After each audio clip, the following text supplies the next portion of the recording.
Hello, everyone, and welcome aboard our special session today on the occasion of World Telecommunications and Information Society Day. Today is held as a special occasion to look at what's happening in terms of connectivity around the world. The theme for our session today is From Connectivity to Capability, Building Inclusive Digital Societies, is presented by us from Mixer.world, the Digital Empowerment Foundation, and the Center for Development of Public Policy.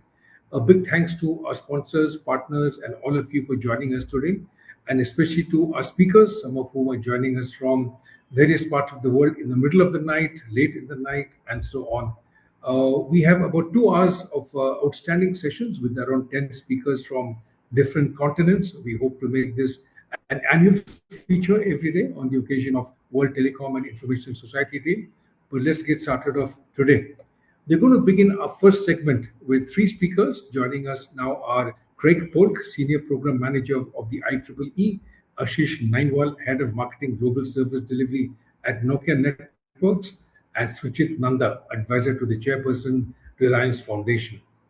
This will be the first segment titled Telecom Evolution and Social Inclusion. I'm going to request each of our speakers to make brief opening remarks, and then we can have a discussion where I ask a few questions, all of you can ask questions, and the speakers can ask questions of each other as well.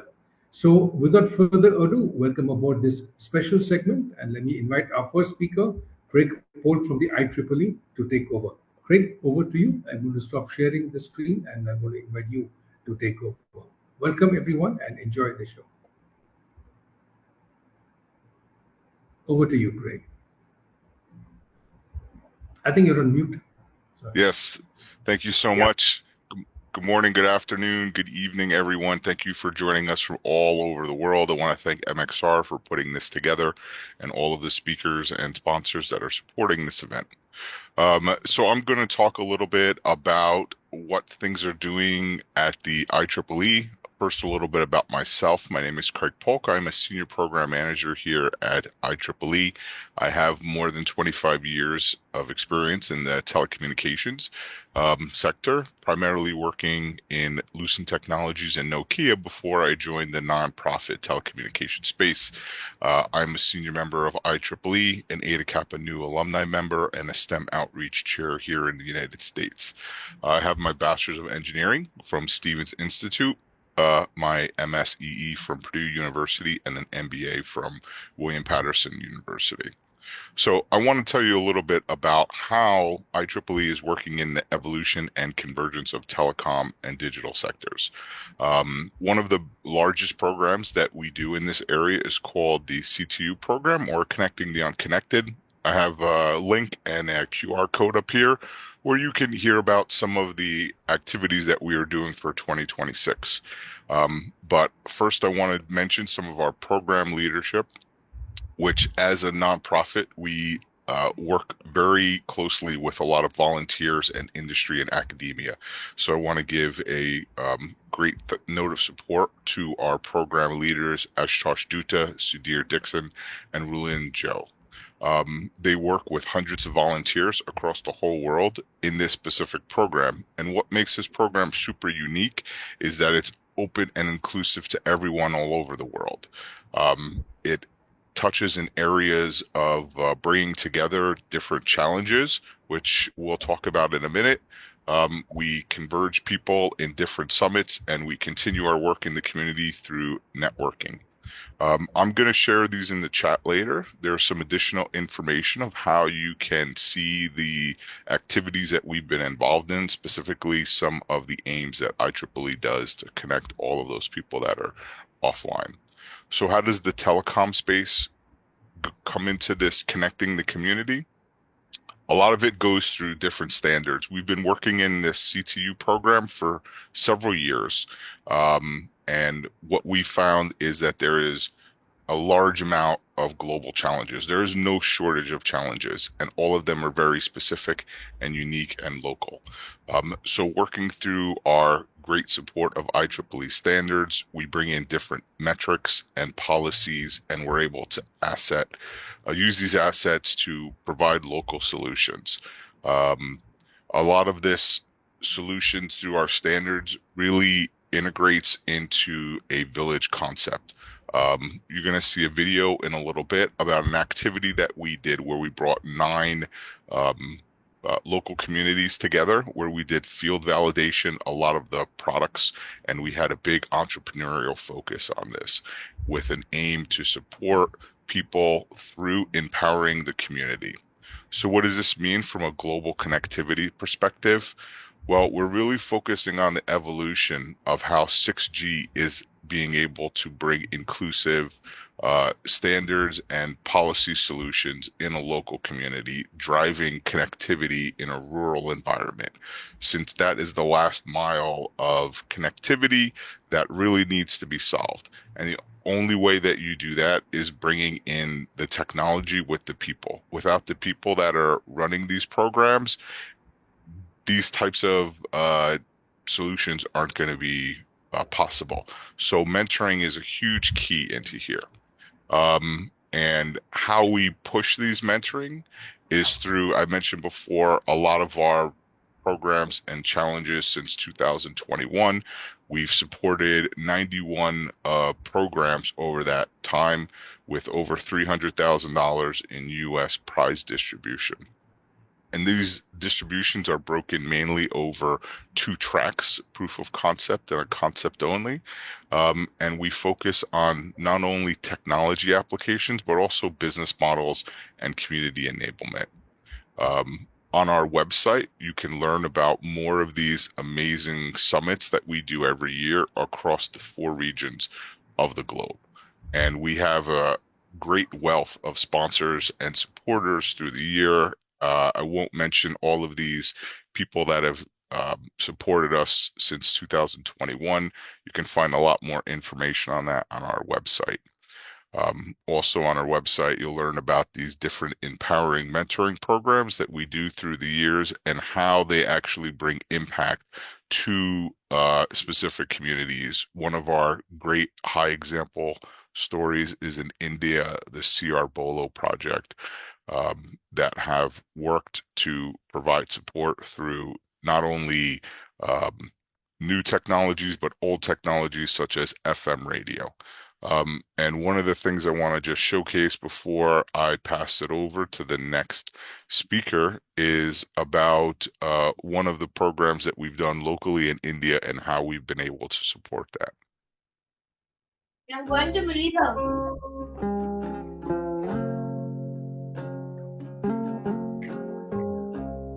So we are trying to build something new or unique asset for IEEE that will help each and every person in the world to get access to hands-on.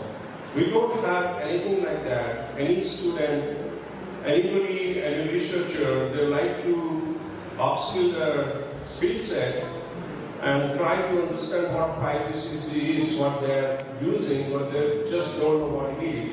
ಈ ಕಾರ್ಯಕ್ರಮದ ಮುಖ್ಯ ಉದ್ದೇಶ ಗ್ರಾಮೀಣ ಭಾಗದಲ್ಲಿನ digital ಅಂತರವನ್ನ ಕಡಿಮೆ ಮಾಡುವಂತಹ ನಿಟ್ಟಿನಲ್ಲಿ ಹಲವು ಪರಿಹಾರಗಳನ್ನು ಒದಗಿಸಲಾಗಿದೆ. ದಿನವಿಡೀ ನಡೆದಂತಹ ಕನೆಕ್ಟ್ ಭಾರತದ ಹಳ್ಳಿಗಳಿಗೆ 10 ನವೀನ ಪರಿಹಾರಗಳ ಪ್ರದರ್ಶನಗಳನ್ನು ಏರ್ಪಡಿಸಲಾಗಿತ್ತು. ಇದು ಗ್ರಾಮೀಣ ಡಿಜಿಟಲ್ ಅಂತರವನ್ನ ಕಡಿಮೆ ಮಾಡಲು ನೆರವಾಗಲಿದೆ. Connectivity to the citizen for their better life and better e-governance is extremely important. There may be in the high school, middle school, many colleges who do not have any access to the test bed. So we have built a 5G City Innovation Test Bed, and that can be useful for the operators, vendors, research and application.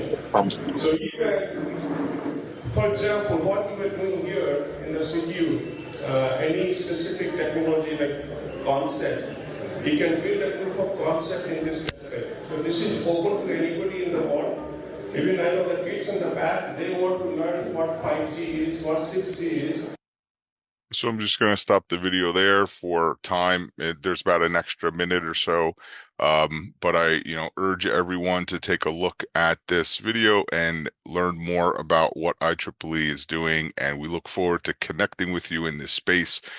Please reach out to us through our website or through this email, and I'd be happy to talk more with you and looking forward to chatting with the other members on this event. So back over to you, madam. Thanks, Ashish. Thanks, Craig. And we move on to Ashish. Craig, I like the fact that you mentioned technology and business model and community engagement. And we're going to hear a lot about that also from our next speaker, Ashish Nengal from Nokia. Ashish, over to you. You can share your slides now if you wish, and we'll take Q&A after the next speaker, which is Sujit. So, Ashish, welcome aboard. Sure, thank you. Hope you can see my slides. Yeah, super.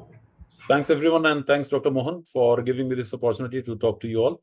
I'll be talking about the telecom evolution in India and the digital inclusion from an AI perspective, correct? So just to give you a perspective, let me minimize this screen. Yeah, okay.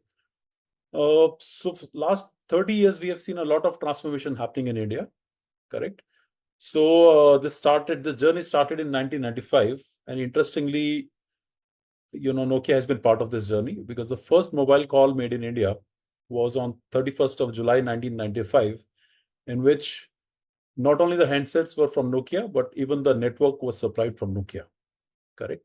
So that was 30 years back. Since then, we have seen a lot of transformation happening. In the end of 2025, we now have around 1.2 billion subscribers in India, correct? And we have seen a number of telecom providers starting from 4, going to 17, and now we have stable 4 operators in India: Bharti Airtel, Reliance Jio, Vodafone Idea, and BSNL, correct? So all in the last 30 years, we have seen a lot of transformation happening from 2G to 3G to 4G to 5G, correct? 2G, it was about voice. 3G was mobile internet. 4G was mobile broadband. 5G is basically low latency and ultra high speeds, correct? And so every year in Nokia, we do a analysis of the traffic in the network, and we release a report which is known as the Nokia Mbed report, which actually measures the India Mobile Broadband Index, correct? So 2 months back, we had released this for this year. And in that report, we saw that the monthly data traffic in India has crossed around 27 exabytes, which is 27 million GB, correct? And if you see this, what this means for the overall traffic per user, so this means that an average user is consuming around 31 GB every month. This is around 18 CAGR growth in the last 5 years, correct? And also India is shaping the global 5G story, because now India is second across subscribers, data usage, and fixed wireless access, only after China. And then we're also seeing that there's a shift towards the real-time, immersive, and autonomous systems, which will drive the need for a AI native network, correct? So this means that the network evolution is actually happening from connecting people to processing intelligence, right? Because the device ecosystem is rapidly changing. So not just handsets, there's a lot of variables which are there, IoT devices and robots and cars and modules and all, which means that lot of devices in the network, the AI in the device will increase the need for connectivity, both for the background syncing and for the real-time communication, correct? And then, of course, there are new use cases which are coming, whether it is latency critical compute or gaming experience, immersive experience, and 5G IoT with eRedCap and other things. So this means that there's a need for a resilient digital infrastructure supporting the scale, speed, and reliability the India's connected future demands, correct? So we see that, moving forward, what is happening is that demand is accelerating. The 5G capacity will have to scale through continuous layer addition within the existing network footprint, creating a denser and a more resilient network fabric, correct? Secondly, the growing availability of affordable 5G smartphones with integrated AI will have to be supported with real-time background syncing. Thirdly, driven by the surge in AI applications, the downlink to uplink traffic ratio will shift with the rise in uplink traffic, because a lot of people are uploading many things. Even they are uploading images and videos to AI and asking questions and generating AI outputs. Yeah. And then the shift from the traditional application to real-time, immersive, and autonomous systems will drive the need for AI native networks designed to handle far more data, far more intelligence, and far more complexity. Correct. So with that context, just to tell what we are doing as Nokia in India, right? So Nokia is a global connectivity leader for the AI era. We provide the critical network infrastructure the world relies on. So every day we are powering the telecom providers, which means the operators, as you call it, right? And the AI and cloud providers, the mission critical enterprise and defense, with advanced connectivity across fixed, mobile, and transport networks, delivering the performance and security they need to meet the demands of an AI-enabled future. And we are talking about like 4 operators in India. So globally, we are supporting 1,500 plus operators, telecom providers, customers worldwide, correct? Which means that 4.4 billion mobile subscriptions are supported by Nokia networks globally, correct? Also, 15 out of 20 top global economies' fastest 5G networks are using the Nokia radio network. And when we talk about hyperscalers, so 9 of the top 10 global hyperscalers are using Nokia optical networks, right? And then of course we have this 26,000 plus patent families, and no surprise, we have 10 Nobel Prizes for breakthrough inventions. So when we talk about digital inclusion, so whatever we are providing to the operators, so they are basically in turn providing all these services, the rural services to the villages and all, the connectivity services and all. But besides that, on a CSR front, we are also running an initiative which is called as Smart Poor initiative.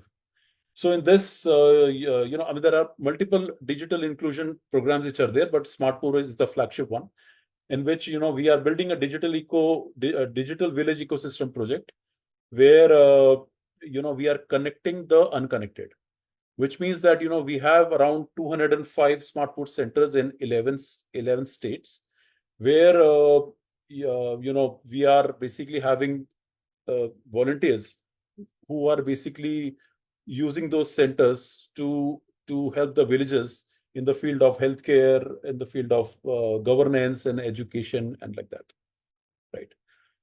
So that was the digital inclusion part. And when we talk about the future, so when we are seeing this AI super cycle which is there, needing the advanced connectivity, so we are number one powering growth in the AI and cloud area with high performance network infrastructure. Secondly, when it comes to connectivity, we are leading the next era of connectivity with AI native networks and 6G. And then we are also commercializing the technology innovation powered by our Nokia Bell Labs, so that we work with the ecosystem partners, so that for India we are able to provide this very resilient infrastructure, which is needed for India's digital growth. Yeah. So that was from my side. For any questions, I will be willing to answer after the session. Thanks, Ashish. We will have time for Q&A after that. But thanks so much for taking us through the very first phone call made in India on a mobile phone. Unbelievable. Many of us didn't know it was on a Nokia phone and a Nokia network at the same time. And from there to where we are today in this Zoom call happening right now, connecting us from 3-4 different continents. And by the way, this whole thing is being recorded and it's also being streamed now live on YouTube. We'll share that link with you afterwards, so you can share the link of this whole session with other people. So thanks, Ashish, again for covering everything from AI native networks to the Smart Poor initiative. It's a very broad spectrum of activities that Nokia is supporting. Thanks so much. Let's turn to our next speaker now and then do Q&A for everyone. I want to invite Suchit Nanda to take the floor next. Suchit is also one of the pioneers of many of the networking movements within India, starting from the bulletin board systems. But let's hand it over to Suchit now. Suchit, you have the floor. Thank you, Madan. First of all, thank you, all of you, for having me here. It's so great to be part of this discussion. I'm happy to see friends like Madan Mohan, Osama, Chetal, Shalini, and a whole bunch of people who are going back decades in terms of what our journey has been. Since Craig touched about the IEEE and the technical standards, and Ashish looked at the network infrastructure, let me take a triangulated position on the human element of it, the content, the media evolution, the grassroots capabilities. Just as a bit of background, as Madan said, I've been one of the early people who were involved with the BBS revolution, which brought BBS to India, then the FIDONET. I've been part of the APC network, UNDP, Orbicom, APNIC Foundation, and led on to looking at what were the challenges which were faced by India in terms of getting onto the internet. So we got into building a set-top box, brought internet to TV, and a whole journey which led me to Reliance Foundation. Reliance Foundation, like all things Reliance does in terms of depth and scale, is super important for Reliance. And so Reliance Foundation was created in August 2010 with the idea of looking at all the big challenges that India faces, be it rural development, education, health, arts and culture, urban development, the things that India faces that can be addressed by looking at NGO or a philanthropic organization perspective. I've had the privilege to work closely with Mrs. Neeta Ambani and Sri Mukesh Ambani and create a framework for Reliance Foundation. And now we have Geo Institute and collaborations with other foundations which has taken the work forward. If we look at it from the past perspective, we see a number of big changes and waves that have come about. I'm not talking about just the industrial revolution and the steam engine. I'm talking about the radios, which was the first mass voice broadcast service, 1900s. That was being used for both positive as well as maybe rousing up a nation for war. Television was the next visual interface that brought about a massive change in the way we interfaced and worked with. And then came the internet revolution, ARPANET to WWW, which was from dial-up to broadband and now wireless. We then came into a phase for mobiles. The mobiles were personalized computing era, where you could have a huge amount of computing power, and that changed the way we started taking pictures, videos, and all of that. And now we are currently in the phase of AI intelligence, the cognitive engine. Each wave of change brought about an opportunity and challenge with an underlying technological revolution and advancement, but basically trying to connect the people. And I look at it from a lens of saying it's 3 V's of inclusion. That's voice, video, and vernacular. And why I include vernacular will be pretty obvious soon. So if you look back, if there's one single company that changed the landscape of digital and mobile India, it was Reliance. Before Reliance Jio launched in September 2016, India was ranked 155th in the world for mobile broadband data consumption. And just in a short period of 180 days of launch of Jio, it made India the #1 data consumer. To put this in perspective, within 2 years, India surpassed both the United States and China combined in the mobile data usage. And this disruption didn't change just the ranking metrics. It fundamentally laid the groundwork for India's digital economy, paving the way for massive boom in digital payments, streaming platforms, and online startups. And this came in super useful during the time of COVID as well.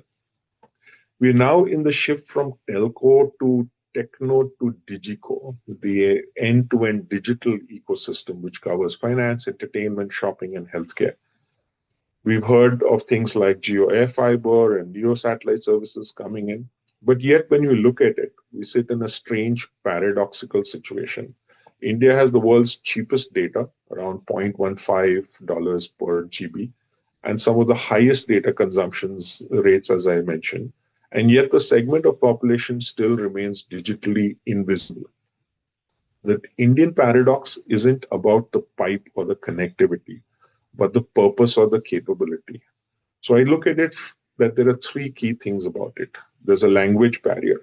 90% of Indians don't speak English, and yet a vast majority of useful web content, be it legal, financial, end-to-end education, is quite English-centric, and that needs to change. Then there's a user gap. The user gap is that millions have 4G and 5G phones, but only use them for YouTube entertainment or just a chat between each others because they lack the digital literacy of using it for banking and government services. Then there is the functional literacy versus digital literacy. Being able to swipe is not the same thing as being able to safely navigate a digital economy. So the question always is, how do we ensure that these developments that we're talking about are equitable? How do we ensure that these changes are inclusive and reach the marginalized? And we do not create digital haves and have-nots. How do we cross the language barrier? When government forms, legal documents, knowledge bases are locked in behind a particular language. After all, 90% of the people don't speak English. So how do we get that across? And AI is going to play a big role in this. How do we ensure that the northern or the western biases don't overly influence generations of youth, since much of the cutting edge technology comes from there? And we've seen that in terms of the movies and the AI biases that we talk about. And also, how do we bring about this technology without adversely impacting on climate change and global warming and all of those issues, which is also very super important for us. After all, we're talking about over 1 billion people who are going to be using and applying this technology in day-to-day life. And how do we ensure gender parity, address the rural-urban divide? How do we shape the youth and the future of India? And how do we ensure that we don't lose spoken written language, our arts and culture, and heritage and pride, and where we come from? We want to flatten access in a sense, but not the content side of it. And that's going to be super important. So how do we ensure data is secure, sovereign, and yet accessible for the greater good? And how do we do it locally and at local costs with resource crunches? We've seen the situation with oil and power and all of that around us. So would frugal technology be the answer?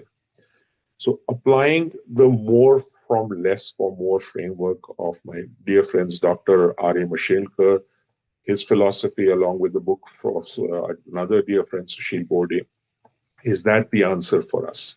So India has mastered the first two parts of this equation, delivering more infrastructure from less cost. We have examples of ISRO, we've got Mars mission, we've got low-cost, high-speed connectivity and access to mobiles. And yet the challenge of this decade is that the final part, for more, how do we convert the world's cheapest data into the world's most equitable society? And that impact of what India does is going to be felt globally. I'll stop with this and come back again with a few more points. Thanks, Mother. Fantastic. Thanks, Sujit. Thanks, Ashish. Thanks, Craig, for all your opening remarks. I mean, this has been a mini masterclass in evolution of networks and social impact. I want to ask each of you one question, which is, what is the one single most important lever you think in moving the needle towards creating more social inclusion? How to increase more people getting access to affordable internet, mobile, etc. What is the one single most important lever? Let's start with you, Sujit, since you're the most recent speaker. So I think what we need to do is look at how do we get education across to the global south. Ideally, what we need to do is make sure that the educational component is built into every aspect of it. Right now, what we've seen is an intrusion of technology coming in where people have used it for whatever they was the low-hanging fruit, whether it was entertainment or whether it was chat with each other or a voice call. Those are great examples. If you have somebody who's serving as a watchman at some place and he's able to connect to his family back home, or if he's able to transfer funds in a simple swipe using UPI, these are great utilization aspects of it. But yet there is a big gap of how do you holistically use this technology. And what's going to happen is this intrusion of technology is going to happen all the time because the technology is getting embedded into every aspect of life. So unless there's a greater understanding, you're also going to get the opposite side of technology coming in. You're going to be facing data breaches, people not understanding. We've got this huge, massive problem of digital arrest, of house arrest. Those are social problems. They're social engineering issues, but they're coming with a layer of technology. So unless we look at that aspect, we will be looking at a very lopsided development. Thanks, Sujit. Digital literacy, education across the board is a very important lever. Ashish, what do you think is the most important lever to move? Yes, again, we are talking about 5G, adoption and all. So unless there are some use cases for 5G which are in the education and healthcare domain, I think that is something which will make the actual impact when we talk about social inclusion. Got it. How about you, Craig? As IEEE, what would you think is the best way to make more inclusive?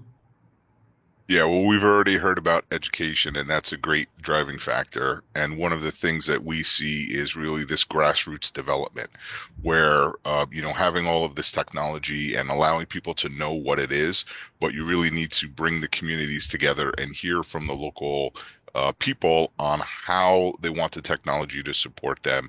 And when you get their support and involvement, we see that things in the policy area and the actual deployment and adoption of this technology moves at a much greater space and pacing when the local people that want the end technology are very heavily involved.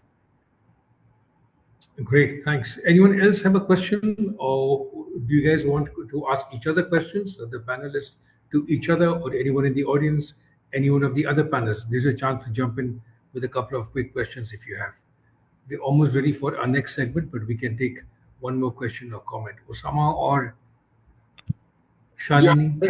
I have a question with Nokia being the household name in early era when everybody used to rely on mobile phones, and also for IE for technology standards, and also for Suchit. What is one regret that you feel that you could technology could have done better for inclusion? Yeah, going back in time, what could you have done? What could the industry have done, maybe, to make Yeah, things and better? I'll just explain. The reason I say is that we are every time we come with 1G, 2G, 3G, we see that this will be the final frontier of connecting everyone, and at the same time, when we are connected with the higher level of connectivity, the technologies say that the earlier device will not work, with the newer technology. So that means constantly for business purpose, while you are inventing technology to include, you are excluding people who cannot use with that speed. Mm-hmm.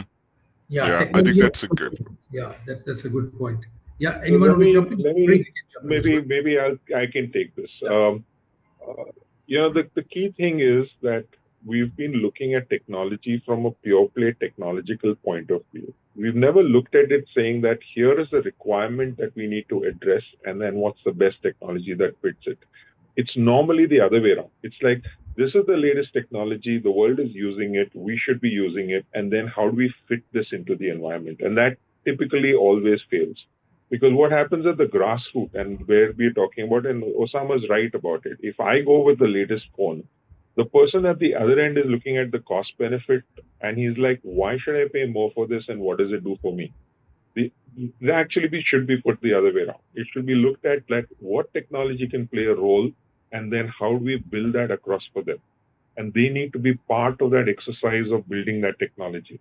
So simply going from 2G to 3G to 4G to 5G and now 6G is not going to drastically change anything. Yeah, you're going to get better latency responses. You're going to get faster videos. Some services will come which were not possible earlier, but it doesn't change the fundamental shift. And I can validate this with the point of view that if you look at Reliance numbers, which started with 4G and now there's 5G, but nearly half of the people, I believe, are still on the 4G platform. So there is not enough incentive to move to the 5G. And why would they move to the 6G? So there's going to be a very thin segment that looks at the differential aspects of it. So that's the reason why when we were looking at Reliance Foundation, for example, we looked at the problem statement. We looked at what are the challenges India is facing. We didn't look at it from the point of view of saying, here's the technology, how do I fit it in? What can I bring this technology to the rural areas? That didn't help. What we looked at was connectivity is a problem. So we did the connectivity aspect first. But then today, the reach of Reliance Foundation is massive. We reach out to 36 states, 98,000 villages across India, impacting 97 million lives. And last month, we had some relationships with CDAC. We set up some programs where we have eSafe Her.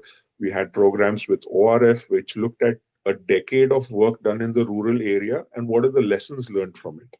So none of this was built around the technology angle perspective. However, whatever technology you have, you got to better utilize it. So we had things like, YouTube Live being done.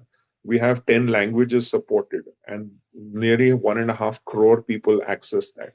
But it didn't start with that. So just to give you an answer, Osama, in a different sense, when we started out, we used SMS, we used voice, because that was the only way to reach out. And then we found challenges there. People, if you send an SMS, didn't have literacy rate. So how do you reach a message to somebody and say, here's a cyclone coming? And then you need to use visual means to do that. Now it's come on a long way from there. So then we moved from voice to IVRS, then to WhatsApp messaging, then to YouTube Live, and now we have apps. There's like a fisherman app. There are apps for agriculture. And the world has also progressed, right? So it's not just a technology change. So I agree with him that if it's just a move from 2G to 4G to 5G to 6G or XG, that really won't make a fundamental change unless we study the problem. Ashish, any take on that? Technology, obsolescence, evolution? No, absolutely. Fully agreed. Fully agreed on that. Yeah. Yeah, I think it's an amazing point. And, from an engineering perspective, one of the things we always try to go back to is we talk about engineering being like, what type of water are you going to fill in a device? And a lot of times we focus so much on making the technology first and not having that killer app that's actually going to support it, right? Like what's actually going to go inside this technology that we create. And I think having a pushback more for looking at what is actually needed first instead of trying to do it the other way around between people and enterprise is really how you're going to see impact going in local areas. Thanks, Craig. Thanks, Ashish. Thanks, Suchit. Madan, just one quick point to add to that. One of the things that we're seeing with AI coming up is a lot of people are saying there are 3 things which are not there. We don't have enough power, we don't have enough water, we don't have any physical infrastructure. So I think that needs to be addressed as well. That's a big issue in the thing. So that's why anybody going big way and saying, I'm setting up a data center, where you're going to get all these 3 things. So that's why an approach which a large organization like Reliance can take is that we've set up one of the largest solar power panel structure, which is going to pump power enough to the extent that it's more than what we need right now. Water needs to be not pulled out from the bore wells and to the rivers that we have, because that anyway is going to be a challenge going forward. So we're looking at using saline water and doing a desalination plant and then using that water. So I think these are the issues that are going to come up. So let's stop measuring the success of telecom evolution by just the number of petabytes running through our networks or the number of SIM cards sold or the connections that are there. Instead, let us measure it by outcomes. How are the lives impacted? What did the technology do for us? The number of livelihoods secured, the number of health crises averted, and the measurable human potential that we could unlock. Unless we look at it from that point of view, technology will be just merely a tool. We need to enable end-to-end benefits at a scale, inclusively, impactfully, and with a lasting change. Thanks, Suchit. I think one message coming very clearly from segment 1 has been the importance of people and community factors to look at the evolution of technology and its impact. You also mentioned environment. We at MXR are organizing another similar global virtual dialogue on the occasion of World Environment Day, which is June 5th. We're taking a look at the environmental impacts of digital and how to mitigate some of those. But that's for another occasion. But thanks again to all our speakers from segment 1, Craig, Ashish, and Suchit. We now move on to segment 2, and let me invite our next speakers to get ready. We're going to have 3 speakers in this segment talking on one of the themes which was mentioned already in the first segment, which is community and empowerment. So segment 2 talks about access, empowerment, and entrepreneurship. And we have 3 speakers over here: Osama Manzar from the Digital Empowerment Foundation, Andrea Esther Huizen from the Association for Progressive Communications based in South Africa now, and Amirullah Khan, Research Director of the Center for Development of Public Policy and a member of the Telangana State Public Service Commission. Let's begin with Osama now, followed by Andrea and Amir. Osama, the floor is yours. But then we have 5 minutes or? Yeah, about 5-ish minutes for each, and then a Q&A at the end. Okay, wonderful. Thank you very much. I don't know whether we need to talk in such a way that today is a day of celebration or a day of introspection or a day of review of how we have done in the last 30 years, considering that it is also about information society. I would like to highlight 3-4 points, giving mostly the examples from India. Also because India is one of the largest users of internet. India is also one of the largest excluded from internet in the world. And there is all kind of user cases that happens here, apart from many other global south countries. I just wanted to quickly bring in that most of the time when we are celebrating and talking about inclusion and everything, we talk about what numbers we have achieved. The progress of connectivity, the progress of people who have got a smartphone, the progress of people who have started using online payment, the number of people who started using e-commerce, the number of people who have villages have started, being included online, and so on and so forth. Before this discussion, I just thought that let me do the reverse and ask that question to the statistician and Google search. And I asked that how many people in India are still using dumb phones, and the number it says is 222 million. And this is the number of people who are part of the connectivity, who are using dumb phones. Dumb phones means feature phones. I would say it is a early 2000 era phones, now hardly used unless you can't afford a smartphone. Then I also asked that how many people have a smartphone in India, and it went up to 650 million people are using a smartphone in India. And I asked that how many of them are from rural India who are not using smartphones. Rural India's population is about 915 million, and 53% of rural India is still not using a smartphone. Then I asked another question that how many people are not using internet at all. And it says that 45% of Indian population is offline. 45%. Which actually contradict the number when we say that according to the TRAI, there are 1.2 billion subscription of internet. Actually, that is not 102 billion subscription. It is the number of SIM cards that has been sold. And there is always a possibility that a telecenter or a tele service providers might be buying 100,000 SIMs to do an operation of serving people and so on and so forth. And many people are using number of multiple SIMs. Many SIMs which are discarded is not consolidated by saying that how many are used or not used. So it's very interesting that when we are using the numbers, that how we are using the numbers. Then I also asked the question that how many women do not use internet. And there are 67% of women in India have never used internet. 67% of the 50% of the population have never used internet in India. And we are talking about equity and equitability. We also asked, because UPI is one of the digital public infrastructure, which is a part of the major telecom, service and infrastructure. And I asked the question that how many people do not use UPI, still do not use UPI. And more than 40% of rural population is still not using UPI, which is considered to be the most fastest, easiest, cheapest way of making transactions online. Um, then I asked the question that how many people, how many schools in rural India have internet connectivity?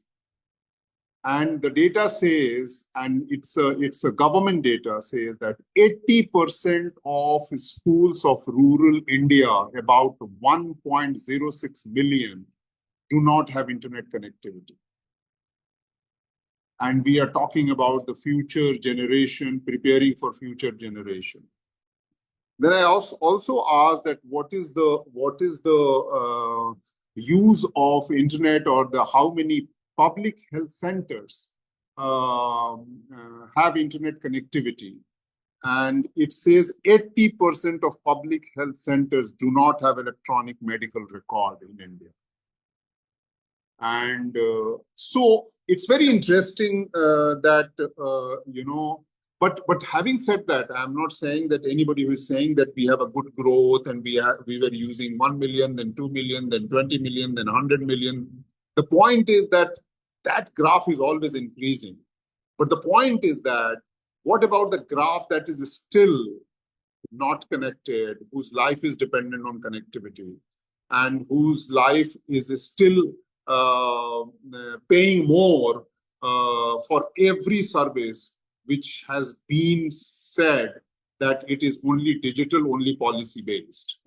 For example, I cannot have my access to food without authentication, online authentication of my digital identity. That means my life is dependent on digital. And there are many more things, So today you can't withdraw your own money from the bank unless you have a bank account and you are digitally connected and digitally integrated according to the laws of the land. So it's very interesting that how we are taking for granted that connectivity is pervasive. Also taking for granted that policies that we are making has to be digital only policy and there is no alternative, and still not realizing that the larger population is still not meaningfully connected. And that's the purpose of today's introspection. And that is what I wanted to highlight in this initial discussion. Thank you. Yeah, that's a very good point, Osama. We've come a long way, definitely, but we've got even further to go when you want to talk about bringing the fruits of this technology to a broader population. To bring us to a global view on this technology change, I want to invite Andriette Esterhuizen from APC to share with us some of her views, being at the center of the perfect storm around the world for digital access. Andriette, over to you. Thanks, Madan. So I'm based here in South Africa. I used to be executive director of Association for Progressive Communications, but now I work for APC as a consultant, and currently primarily in access and in enabling local access, working with community-based connectivity initiatives. And Osama and I did not plan our interventions, but actually we might as well have, because Osama, you made exactly the points I wanted to raise. I think broadly, this is World Telecommunications Day, so I'll start with telecoms terms. I think we have to always remember that the challenge of digital inclusion exists at primarily two levels, not only, but there really is still a massive supply challenge. At the supply level, the availability of affordable infrastructure and services remains a challenge. And I think Osama has outlined how deceptive a lot of the stats can be, and I'll say more about that later.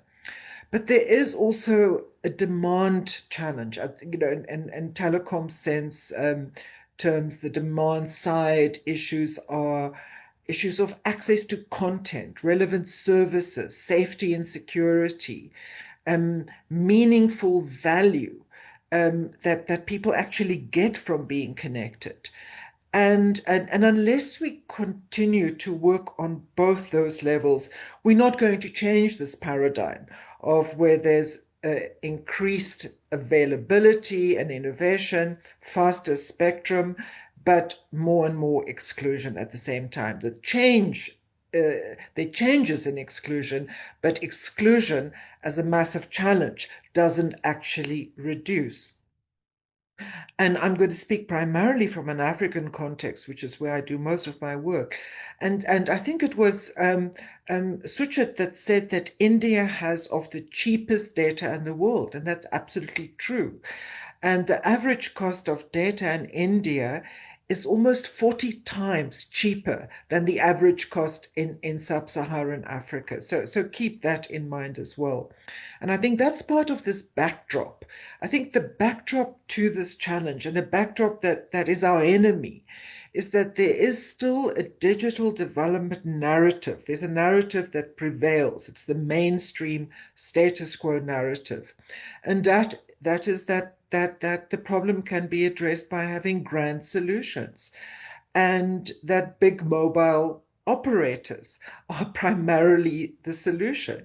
And that certainly is the narrative in Africa. And every policymaker thinks that if you want to provide digital inclusion, work with MNOs. And MNOs have the solution, and all we need to do is to give them more spectrum. They might reduce the cost of data, but ultimately they are the solution. And unless we change that narrative, we're not actually going to change the scope and scale of digital inequality. And another part of the sort of backdrop, and Osama has addressed that already, is the sort of deceptive statistics that we have to work with. Now, generally, the International Telecommunications Union's internet penetration statistics, they sometimes take a while to come out, but they're very reliable. But are you aware that how the ITU assesses and counts internet penetration is someone that's connected once in a 3-month period to the internet? In other words, ITU, internet penetration stats, gives the same statistical relevance to a farmer in rural Nigeria that connects once in a 3-month period to a hyper-connected coder somewhere in Hyderabad or in Silicon Valley. And unless we change that, we're not actually going to get to a point where the seriousness of the digital exclusion problem is recognized. The other thing is the storytelling component of it. You know, I always go to the World Summit on the Information Society Forum, and you see lots of videos of happy people in villages with their mobile phones, selling their agricultural produce, you know, having access to market data. You very rarely see videos or hear stories of the impact on the lives of people who are not connected. So I think that's another part of our challenge. We have to surface, we have to make more visible the cost of inequality, of digital inequality. And I think, Osama, you've said that really better than I could have. So how do we respond to this? I think the first thing I think we have to recognize is that we don't just need more of the same.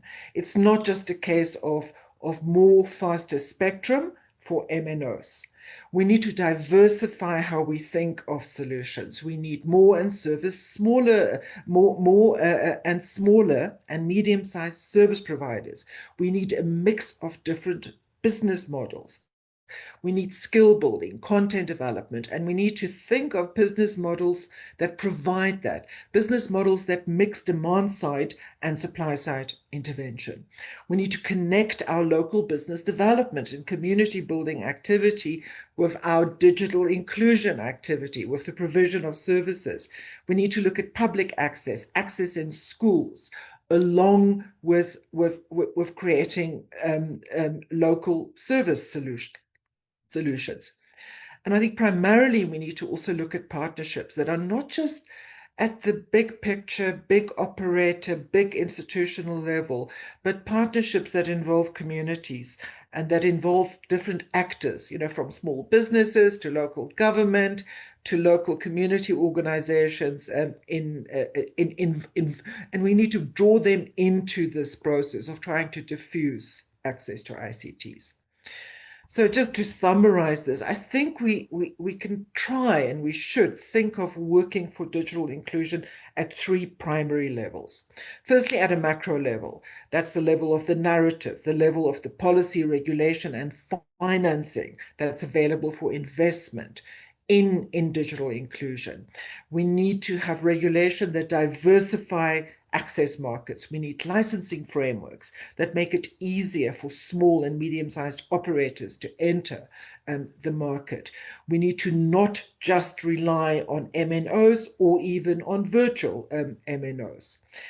We need to look at access in schools and public access as well. I think this also involves standard. I mean, Craig talked about the importance of standards.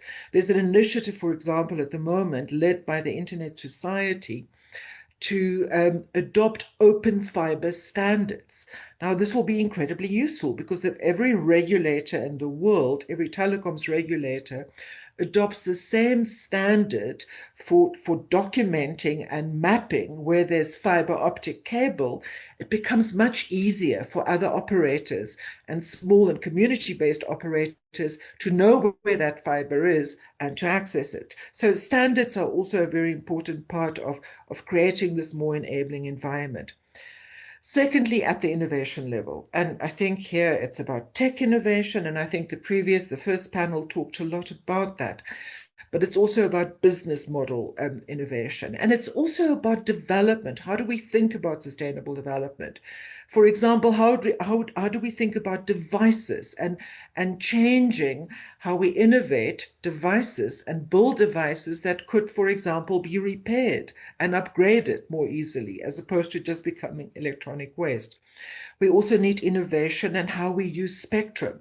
I'm very proud to say that in South Africa, our regulator last year has made it possible to use white space spectrum, you know, the whole 3,800, 4,200 megahertz range and other ranges of frequency are now available for experimentation by anyone.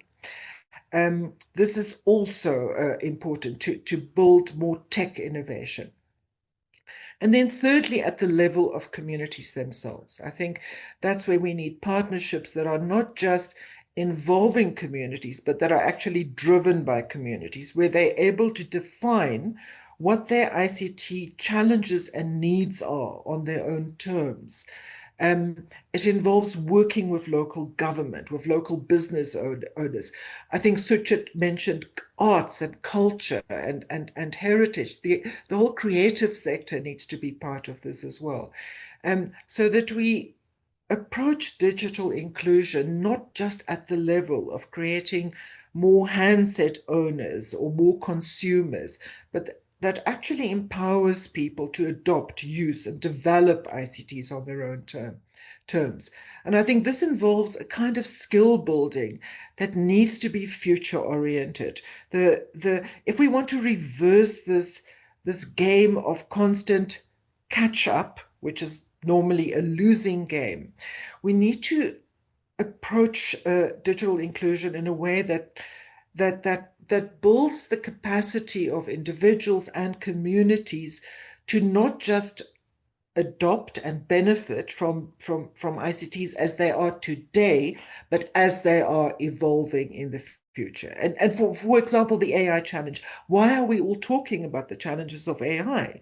Because we weren't thinking about it 20 years ago, even though it was around 20 years ago. So I think that kind of future-oriented local capacity development has to be part of a model that reverses this growing digital inequality. Even though it changes shape, it's not getting any smaller. Madan, back to you. Thanks so much, Andrea. You set the stage very well for our last segment on collaboration in ecosystems, as well as for our next speaker, Amirullah Khan from the Center for Development of Public Policy. Amir, you heard a lot of very good recommendations just now from the policy point of view at the macro, meso, micro level, and so on. Amir, what's your take on policy and ICTs and inclusion? Amir. I just saw him a while ago with us. Do we have Amir? Yeah, Amir, can you put on your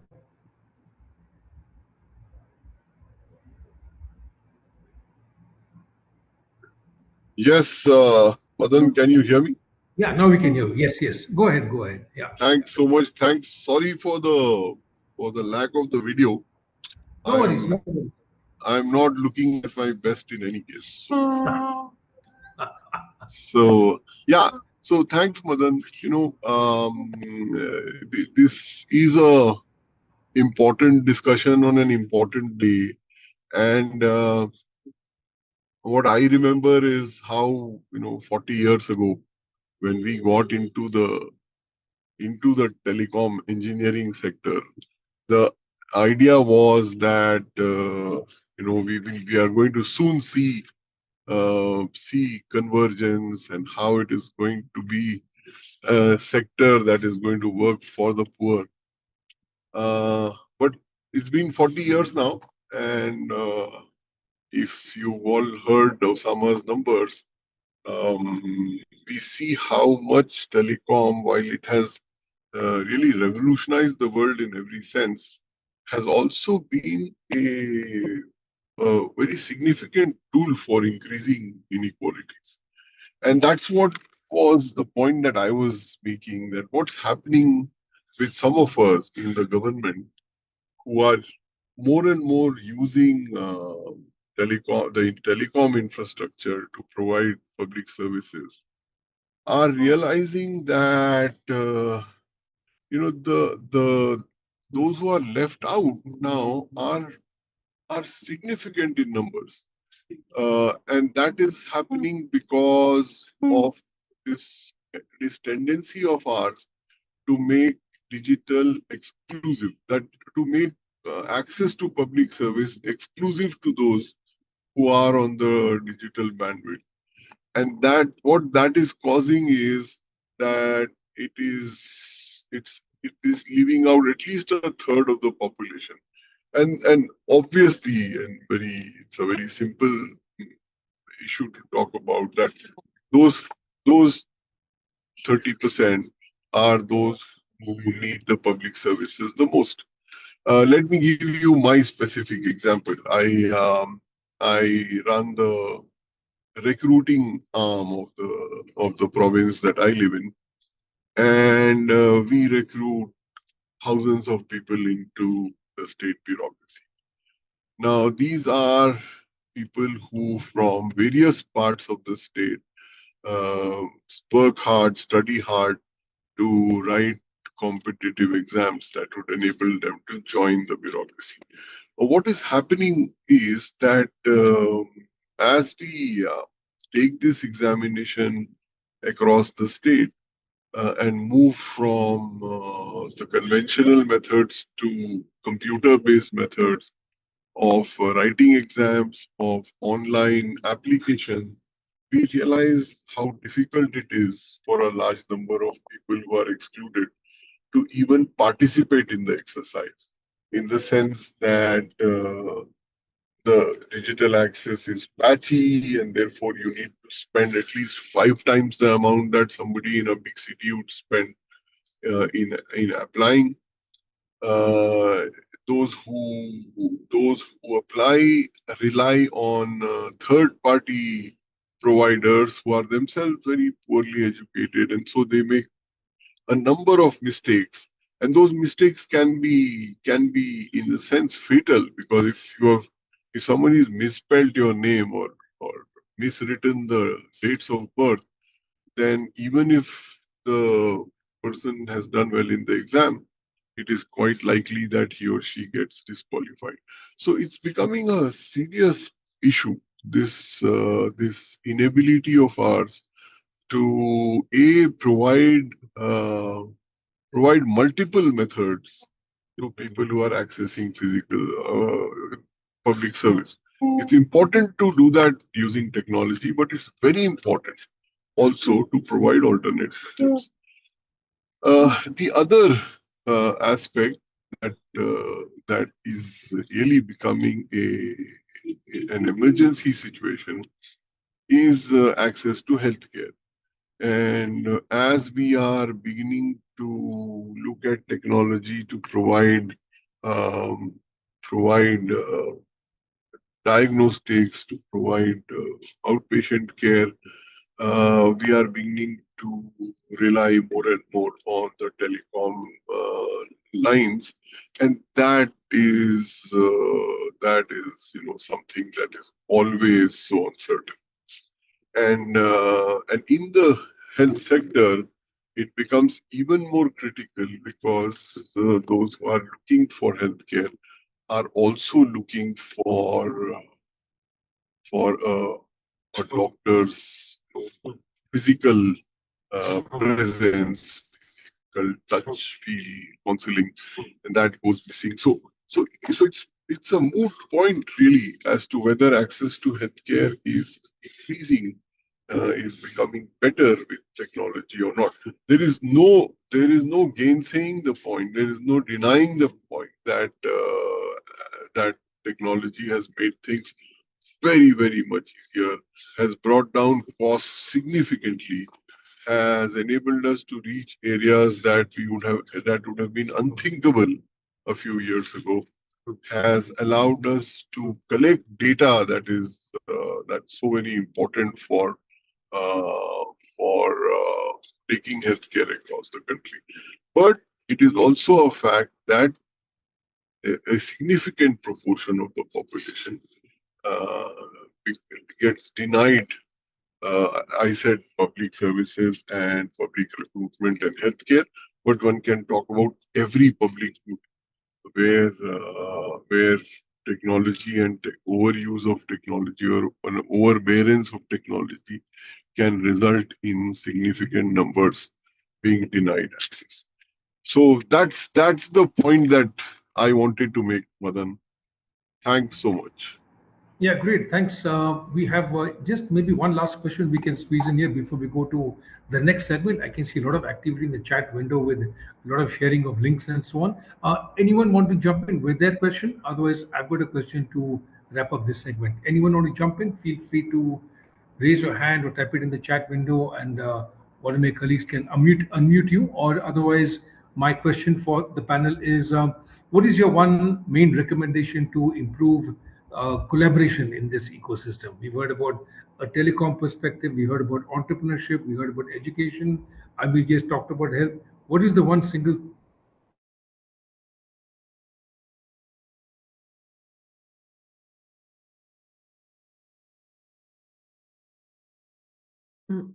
Madan, could I jump in?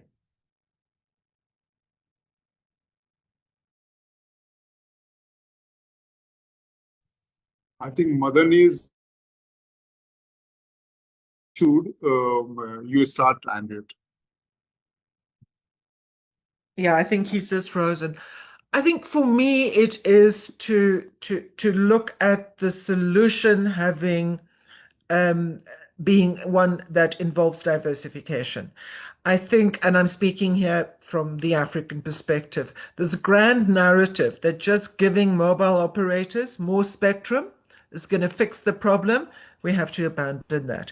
We have to solve the problem from the bottom up, as Suchis was saying in the chat, and that involves diversifying the opportunities, the interventions, the access provision solutions, and the community development and social justice solutions. We're never going to fix this if we think it's just a case of throwing more tech and faster connectivity at the problem.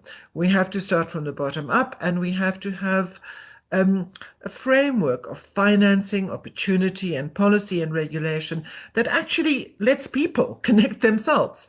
You know, it's not just a case of governments and businesses and big businesses. You know, they're part of the solution.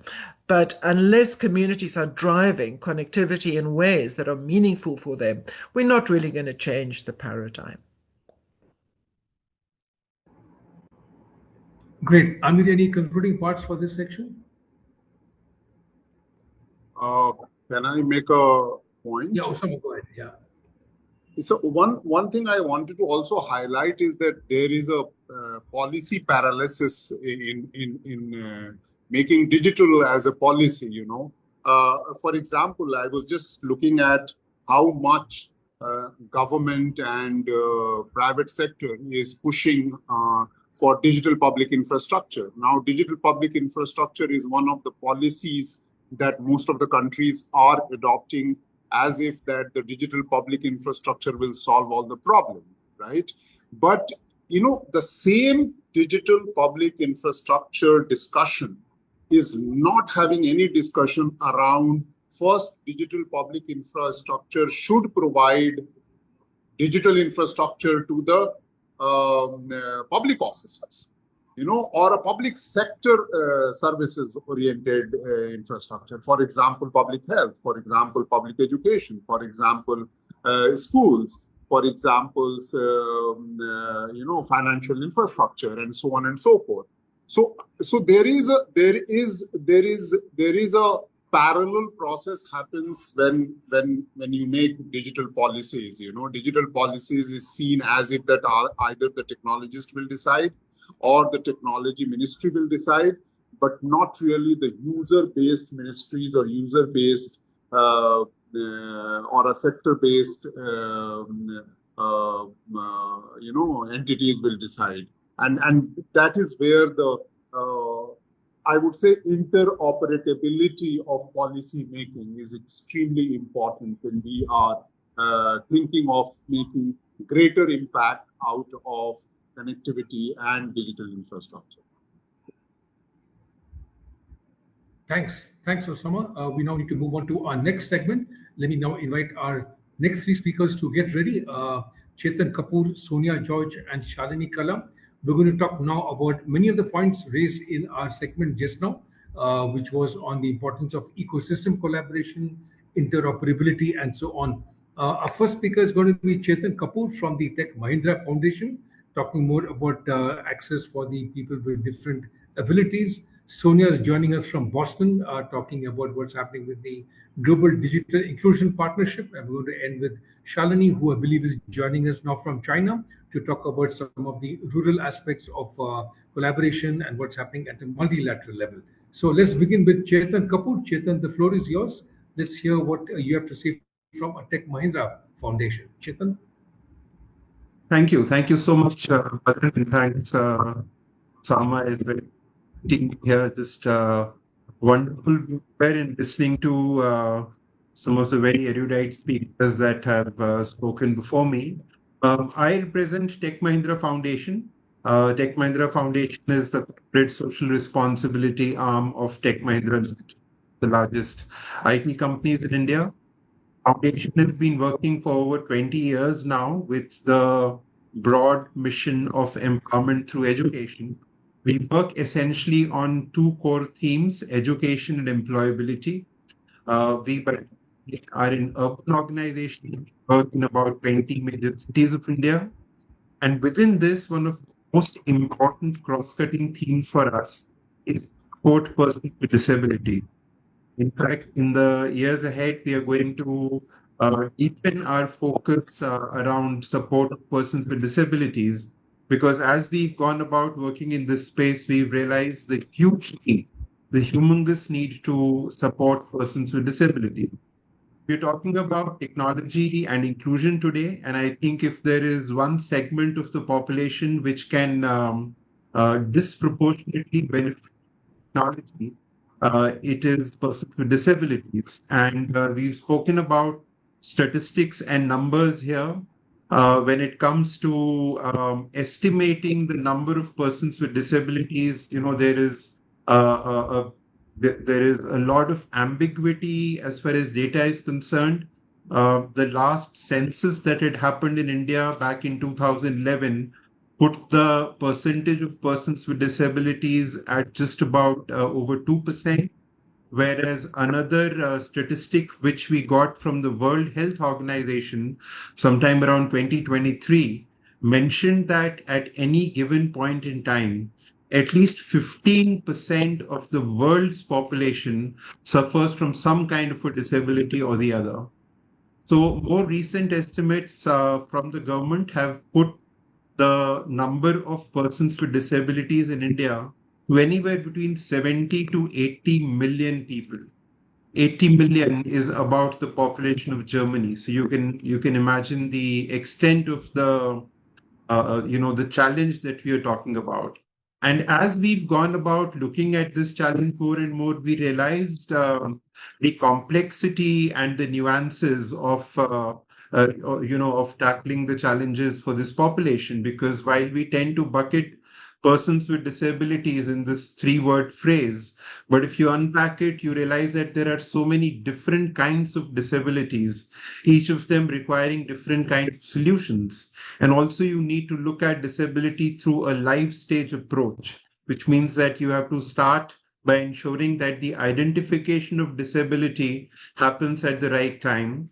And then you have to make sure that the early intervention, special education, therapy, as the person grows older, access to livelihoods, and most importantly, access to a dignified life is something which we are all working towards. So, looking at this challenge, one of the things that came our way very obviously was, and this, in fact, if you go back just about 5 years when we were grappling with COVID, and we would all remember what the lockdown had done to us. At that time, when we looked at our communities where we served persons with disabilities, we realized that those were obviously among the hardest hit.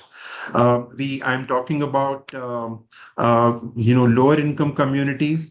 Within that, when we looked at the speech and hearing impaired, for example, we realized that the technology tools that we had tried to provide them, to towards the pivot that had happened towards technology. I mean, a lot of them were not of any use to the speech and hearing impaired. And similarly, for the visually impaired, the visual content that we had provided to them to help them with education was obviously not of much use. So that is where we realized that there needs to be a greater focus, a greater thrust towards provision of assistive technology. And also towards, now when we look at assistive technology, it's very interesting. I was just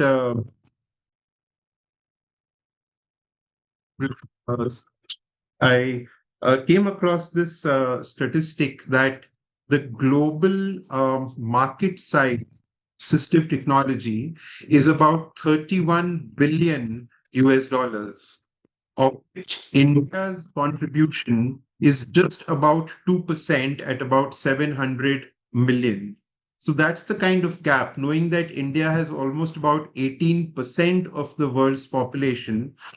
This statistic by itself tells you how underrepresented India is when it comes to provision of assistive technology to persons with disabilities. So there are three clear challenges when it comes to assistive technology in India. One of course is awareness. Most people, even those who we work with in the cities of India, are not even aware that there could be solutions in the assistive technology space which can help them, tide over the challenge that they're facing. Second is adoption. So even if you are aware, but how do you really adopt to it? You have to, it would require some mindset, etc. So adoption continues to be a challenge for which we know that a lot of training and support is required. And third, of course, is affordability, because we know that assistive technology, a lot of is still, I would say, at an early stage of innovation and development is still pretty expensive, and therefore not affordable to a very large segment of the population. So given this, and whatever that I'm seeing, in terms of solutions is not just confined to technology, but solutions for persons with disabilities and their caregivers in general. So with that landscape, what we at Tech Mahindra Foundation started working on a couple of years back, and have now very recently given it some shape. And I'm going to share my screen now for to show a few slides to you. So if I can just share my screen. Yeah, we'll give you shared access. Yes. Yes. So here it is. There is this solution is called the Ability Network, as you can see on my screen, which we started working on, as I said, years ago. And the whole idea is that the challenge of persons with disabilities or PWD exclusion, as I've just mentioned, is a very real challenge which we grapple with. We look at it as a missed opportunity. And the numbers that I've just shared are there in front of you. In terms of exclusion, when it comes to the non-disabled, you can see that while about 80% of people have access to education, when it comes to persons with disabilities, the number drops to about 50%. Similarly, in healthcare, almost 50% cannot afford critical healthcare when it comes to persons with disabilities. You look at livelihoods, you look at elderly, you have similar challenges. So that is where the idea of the ability network came in, which is that we know that there are lots of solutions do exist. Lot of them are emerging. So the idea behind the ability network is to address these challenges by creating an inclusive network of potentially all relevant stakeholders, solution providers, NGOs, assistive technology enablers, the government, and the PWDs themselves. So what you have are the solution seekers on the one side, which includes persons with disabilities and their caregivers, and on the other hand, the solution providers, which what we just mentioned. So the idea is to get them all together onto one platform, which is what the Ability Network is. The website is here. You can also scan the QR code if you have your mobile phones close to you to actually visit the TAN website, which went live a few months ago. Let me see if I can quickly show you the site. So this is the site. I think you can see the site now. What we've been doing over here is to have solution providers. So all we can see that we almost about we've onboarded 300 solution providers. These include both individuals and organizations which are serving persons with disabilities from all over India. We also have a number of innovations listed here. So these include many assistive technology solutions, as you can see. And this is just the beginning. We know we've started to scratch the surface when it comes to providing a tangible solution to persons with disabilities. But what we are hoping is that in the months and years ahead, as we are able to bring more and more solutions onto this platform and amplify it, an Android and iOS app is also in the works, which will be introduced soon. What we are hoping is that every person with disability and their caregiver, which in many cases we found the parents themselves, they will be able to find credible solutions not too far from where they are. The point about credibility is important because, as you can imagine, in a country like India, it's not too difficult to find solutions, but how many of them are actually delivering, how many of them actually work is the moot point. So what we have taken care of is to ensure that all the solution providers that are onboarded here, they go through a process of verification and validation that these are genuine service providers. And as we go along, what we are also hoping is that user experience will itself drive the credibility. So once we get the solution seekers, the end users, onboarded very soon, the moment we reach about 500 solution providers, we hope to open this up to the solution seekers. And after that, also we are getting an AI-enabled chatbot in place, which will help people who may not even have the language, but will be able to use that, including using sign language to get to the nearest solution. So these are some of the things that we are currently trying to do. And needless to say, the whole intent of the Ability Network is to make it into a very collaborative ecosystem. We know that the challenge is so huge that none of us, no single organization can hope to address or solve it for the kind of population that there is. Also, we are clued in with some international networks here, including the Zero Project, which is there in Austria and which is now holding annual conferences in India, Singapore, and a few other countries. We represented ourselves in the last Zero Project conference in both Austria and in Singapore. And we are trying to see how we can also bring assistive technology solutions which exist outside India in a seamless way to users in India, and vice versa. India is now has a fairly active ecosystem of innovators around assistive technology, and we are trying to see how those can find a global footprint as well. So that's what we've been trying to do in this very important space of supporting persons with disabilities. And we need more and more hands to come together and join us. Thank you so much. Thank you so much, Chetan, for drawing our attention to this extremely important, almost shocking problem. The scope of what you just mentioned is many of us had no idea how big this issue is, but I'm glad that this ecosystem is coming together, and you're right in the middle of this platform approach and reaching out to stakeholders across the system. I'm sure that many people here will reach out to you separately to see how we can work together. Our next speaker on this session is going to be Sonia George, who's joining us all the way from Boston at this very early hour for her. So, Sonia, over to you. You have another few minutes to talk to us about the Global Partnership for Digital Inclusion. Sonia, over to you.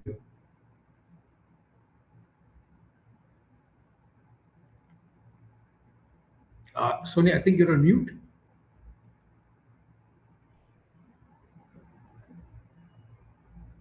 Yeah, Sonia, I think you're on mute. Yeah.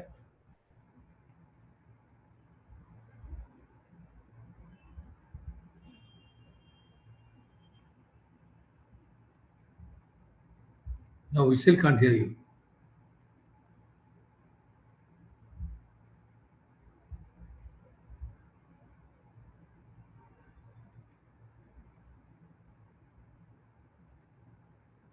Maybe we'll go to Shalini first, and then come back to you, Sonia. Once we figure out we can't hear you.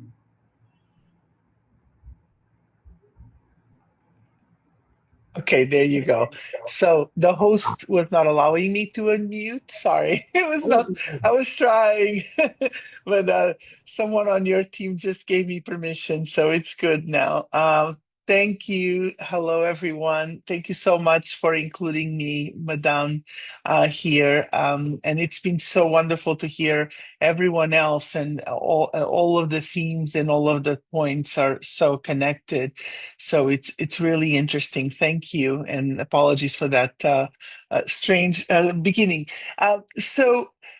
So much has been said already, right? And what I wanted to then, I had some points that I wanted to make, but I changed them a little bit because I wanted to start by noting the importance of the public interest, because you asked me to talk about the importance of targets and milestones for digital inclusion, and how we at GDIP, the Global Digital Inclusion Partnership, work successfully or not in partnership through different activities and different ways of working. And one of the things about targets and milestones, the first point that you asked me to talk about, is that when you think about public policy, which is where we have a lot of these established, one of the important ways in which we can establish targets and milestones, what happens often is that these targets and milestones are set in a way that is very distant from the reality of people, of communities, of different kinds of things that are happening in many parts of the world. And of course, policy is developed and established not just at the national level, often at the local, at the state level, at the local government level, and then also at the regional and international level. And the reason why I want to talk about the public interest is because it seems like often folks forget that when we establish these targets and milestones through policy, they really are about addressing gaps, right? They're not just about us having an opportunity to set our ambition and where we want to be, but it's really about understanding if that's our ambition, what do we need to address to make it possible, right? When we think about the public interest, we have to ensure that we address some of the problems that all of you, I mean, Henriette, Osama, Shaitan just now, Amir, discussed, which is understanding where the key challenges and gaps exist across different kinds of groups of communities at all of these different levels, and make sure that policy targets and milestones are set with those in mind to address the gaps that they face so that they can be active participants, they can be active users. If that's what they choose to do, they can also choose not to, which some folks insist on thinking about, which is also important.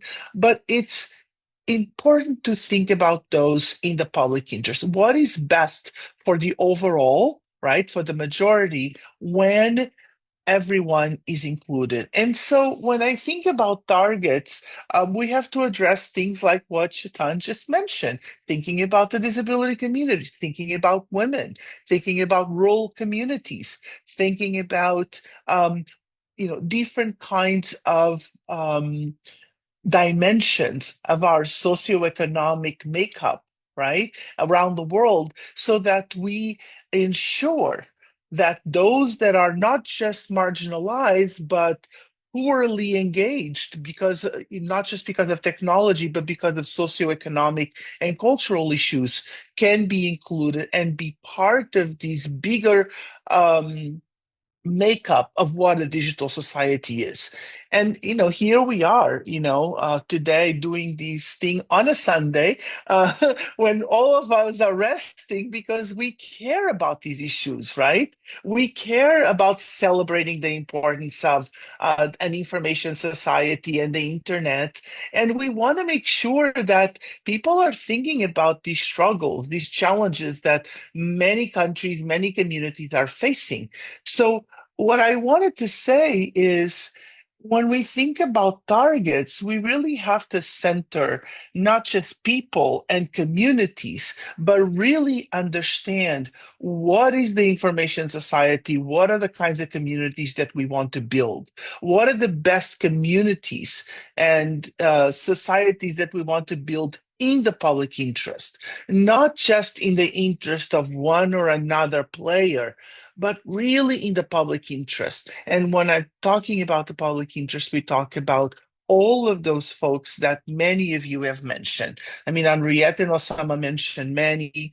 Amir also did. And again, the disability community being so important. I focus a lot on my work on the gender divide, as you all know, and how we think about policy solutions that address this massive gap that is the gender digital gap, and how do we think about switching that tendency that continues to actually deteriorate and give more opportunity. So it's important to establish targets and milestones, not just because it's a way of us showing how we want to define these, not just community, but information society from that perspective, from the public interest perspective, but also because if we don't have very clear targets of what we want to achieve, what is our ambition as humanity, then we cannot monitor, we cannot be accountable to ourselves, to others, to the wider communities. And so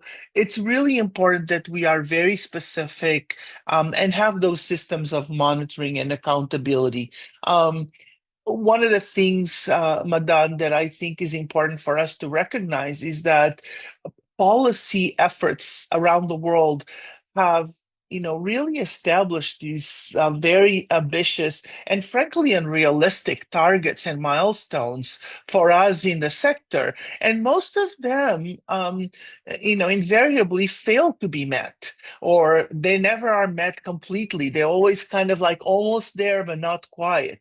And we need to learn from those experiences. We need to understand, why is it that we're not meeting the targets? What is missing? What are we not doing? What can we do different? And learn from the lessons, not just the policy lessons, but the practical lessons of working in all of these different dimensions of information society, so that we can say, no, maybe next time when we set our targets, policy targets or milestones, we need to think about what's possible, what's realistic. Yes, with a good enough level of ambition, but at the same time be realistic on what's possible. So I think, having those, not just reality checks, but at the same time thinking about what we want to build. What is the society that we want to build? What are the communities that we want to support? It's really important to establish. And we are more likely to be successful or to have a level of impact that is really meaningful when we do that. Otherwise, we constantly falling short of those targets, falling short of those ambitions, and really not achieving milestones the way we expect. So how do we get there? How do we construct that kind of possibility that not just has a level of ambition that is in the public interest, that focuses on community and the kind of society that we want to be part of and build, with very much focus on humans. How do we do that? Really, it's about partnership, collaboration, and having the kinds of thinking and activities and actions across all of the different elements that need to be worked, from policy to the actual implementation of that idea, that vision of public interest policy, in a way that is very, very concrete. One thing that you mentioned when you suggested some of the points for this conversation is, do we have roadmaps? Can we establish roadmaps that allow us to get there? Absolutely. Having roadmaps and clear pathways to get from one point to another point is absolutely important. And I think that many of us have worked in many situations where that has been the case. And we've had experiences that have been successful, but many experiences that have also fallen short. So again, can we be introspective? Can we challenge ourselves to think better about how to go about doing these things? I think the work that many of you in these panel and a call today are doing exactly that. The work that DEF is doing, the work that different kinds of organizations that are here present are doing, is precisely that kind of work. The work of not just supporting communities, bringing to communities the technology that they need where they are, but then continuing to challenge to go further and providing better opportunities with what's possible. Right? So that's really important. And that starts creating what's a possible pathway, right? What's a possible roadmap? What is going to work for a particular rural community of farmers in a particular part of India versus a different part of Africa where Henriette is in South Africa?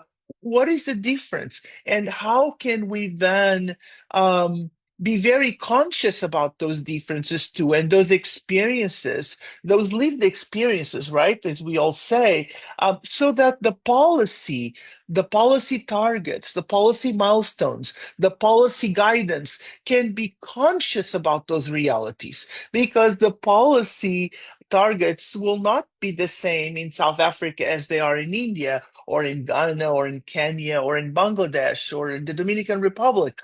They will have to be different because they have to address the specific challenges and gaps that each of those countries and communities within those countries face. So we have to think very creatively and very concretely about those situations. What are those gaps that we're trying to address?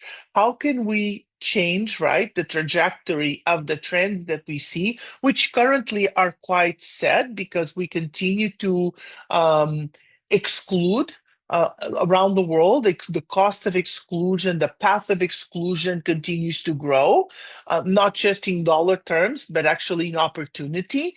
And we need to change that trajectory. So we need to change that trajectory by having, again, very clear understanding of what we're trying to achieve and having targets and milestones that get us there, and partner with the institutions, the organizations, the communities, the stakeholders that will help us get there.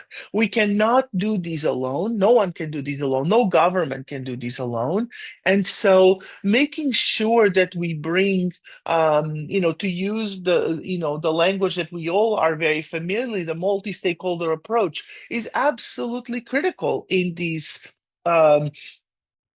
space, and also in being able to not only be successful but have really meaningful impact. And so having the right partners and stakeholders at the table when we are thinking about how to get there, how to construct, how to design the policy and the targets and the milestones, but then also throughout the implementation is important.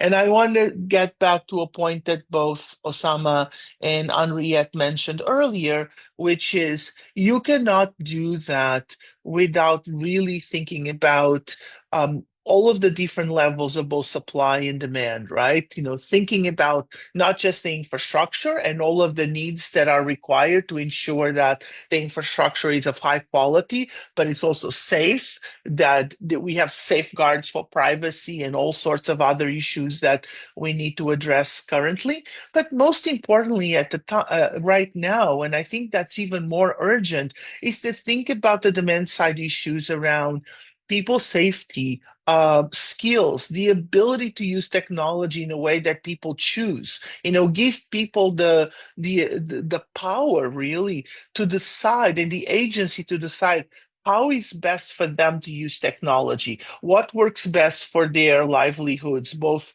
as workers, as civic activists, or as family members, what have you.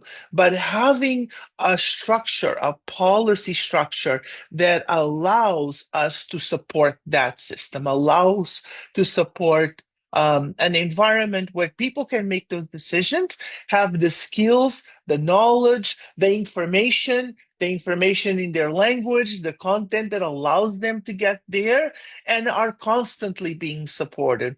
So it's not easy. It's a complex picture, right? With lots of different sides and lots of different players. But no doubt, partnership to get there is very important, and a lot of realism based on people's needs and realities is absolutely critical. So I'll stop there. Thank you, Madan. Fantastic, Sonia. Thanks for bringing us back to ground, sort of. Sometimes we are in so much reactive mode, we're always reacting to what's happening. But as you suggested, we need to look ahead and see what kind of society do we want, and then work backwards from that society to where we are today. So let's turn now to our last speaker over here, Shalini. Shalini is joining us, I believe, from China. She's actually based in Goa and is going to join us now and share with us some of her views on some of her experience with working with multilateral organizations, the donor community, NGOs, and so on. Shalini, over to you. Hello, Madan. Can you hear me? You're on mute. There you are. Yeah, we can hear you beautifully. Thanks. Go on.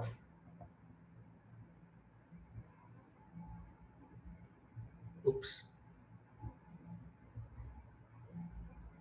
Shalini, you just frozen? I think she just dropped off. Yeah. Okay. While she comes back, I thought we could start with some discussion now. Anyone want to jump in and ask Chetan or Sonia a question? You can jump in. I've been doing a lot of the questions, but I'd like to invite anyone else from the participants here to ask Shalini, or ask Sonia or Chetan any question. Yeah. Oh, Shalini's come back. Shalini, can you hear us now? Are you going to stay with us? Yes, sorry about my patchy connection. Let me just, hello. You Yeah. can hear me, Madan, right? Yes, we can hear you. Yeah, yeah.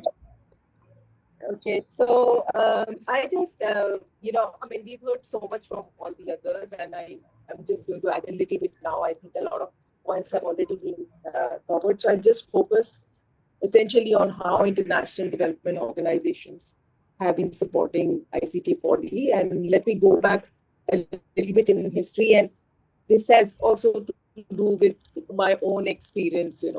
So in the 1990s, we started with the promise of fast evolving information and communication technology. And as was mentioned previously about the first Nokia call, those things were very exciting.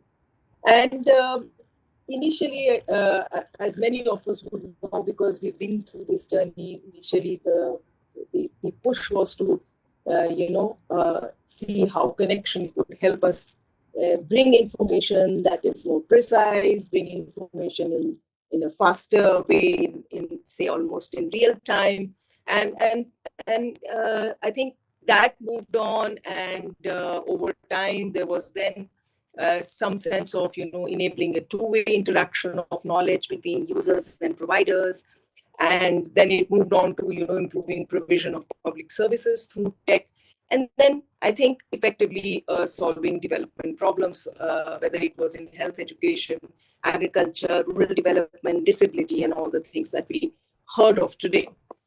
I think in the late 1990s, I remember that USAID, among all the big organizations, USAID was one where I had personal experience with, though of course World Bank was also involved in it. And international organizations, and especially international funders, were more keen to look at technology because, one, of course, they also had the resources, but they, in terms of just the understanding of technology, I think that was an exciting thing, and they were trying to explore that space.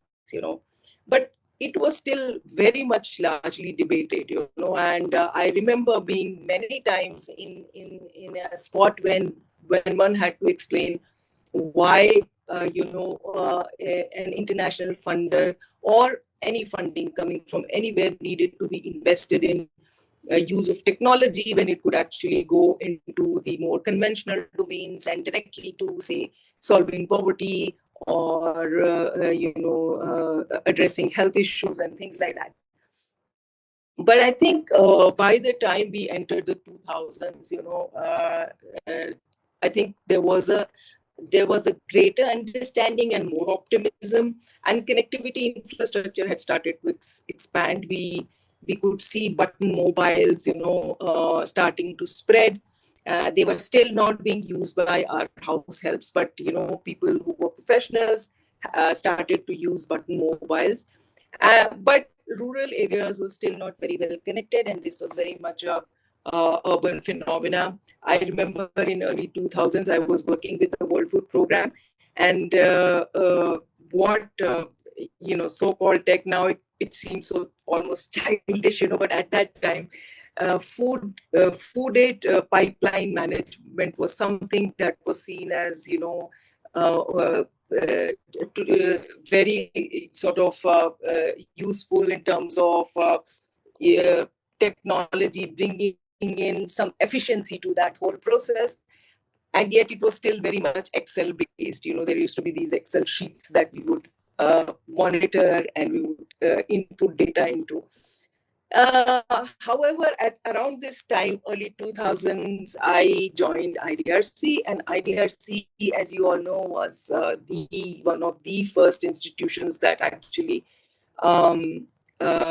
committed to ICT 4D as a separate unit, and with staff and resources, and started to work sort of very passionately on the use of technology. So it was just a sort of chance and my good fortune that I was at IDRC at that time, and this work had already started, and they were working furiously on telecenters. And International Fund for Agriculture Development, another international funding agency, as you all know, had already started collaboration with IDRC in the late 1990s, because they did think that their poverty outcomes, their poverty project outcomes, portfolio outcomes could improve tremendously with the use of technology. Of course, they didn't know how, and that is why they had contacted IDRC. During my time at IDRC, I saw this whole change from, focusing on electronic connection to actually using technology for networking for knowledge, and networking for knowledge to improve very specific development outcomes. In the case of IFAD, it was poverty related outcomes, but IDRC's ICT4D unit was already sort of promoting, assessing, testing, funding many different types of development related initiatives, which were tackling many different kinds of development issues all across the developing region of the world. During this time, we also saw a move towards, what I call two-way communication and first explorations of e-governance. As an example, in 2006, the government of India announced investment in 6,000 community center, that was supposed to cover all of the country. They would be bringing internet connectivity to the village level and use the connectivity to for various kinds of services for the rural society. So I think by the end of 2000, many funders, many other institutions, civil society institutions in the development sector space had started to work in the area, had gained experience in the area. And I think it was by then quite well established that use of ICTs for development was not competing with any funding or resources for the conventional domains of development sector, which is health and education and poverty and agriculture and all this, that it had become indispensable, that ignoring technology would actually increase the divide between the haves and have-nots. So it was becoming indispensable to look at technology to solve development-related problems. I think it also was the time when sufficient experience, apart from evidence, sufficient experience was, I think, also had been built in the sector among various actors to start looking at different ways of using technology to resolve many of the issues, and that I think really sort of helped in looking at very fast evolving technology, because I think by 2010 onwards, or even before, technology was evolving so fast, and from button phones we had moved to smartphones, and then even the spread of technology, at least in the urban areas, even among the so-called I would say marginalized communities had expanded, and people had started using smartphones or mobile phones for livelihood-related tasks. So it became very important to use telephones to find work, to get work, and then of course, now of course in the last 15 years or so many other things have happened.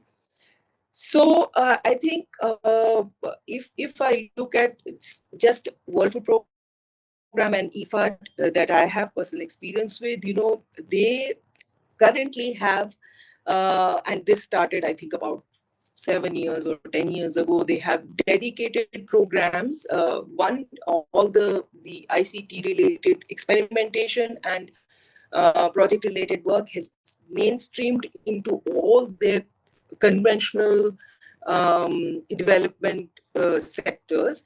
But there is also dedicated support to, and which is a separate line of funding and resources, to innovation, to startups, to help technology solution providers to create solutions or work with development professionals in their organizations to create solutions that directly impact their development outcomes. So both kinds of things exist now.